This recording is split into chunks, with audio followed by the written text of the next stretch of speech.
G20 countries have agreed to accelerate a global taxation overhaul, an issue that has been on the table for several years. The member states also reaffirmed the need to fight trade protectionism. Our Hyo-sun reports. The G20 has agreed to work towards addressing the international taxation scheme by July amid growing global consensus following the pandemic. The G20 finance ministers and central bank governors held a virtual meeting Wednesday, during which they called for accelerating the process of achieving international taxation reform, an issue that has been under discussion for several years. The move comes after Washington this week made the case for an international base rate.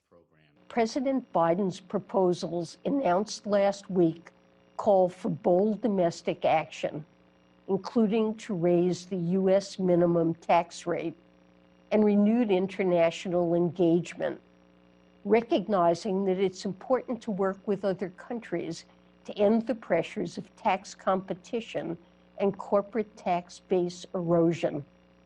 We're working with G20 nations to agree to a global minimum corporate tax rate that can stop the race to the bottom.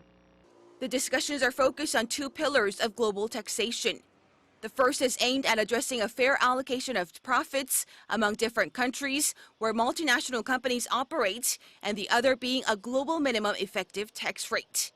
The joint statement also detailed the G20 countries' efforts to fight trade protectionism, a term that has been dropped since 2017 on former U.S. President Donald Trump's insistence.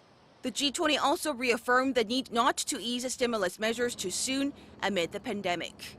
Hyo-sun, Arirang News.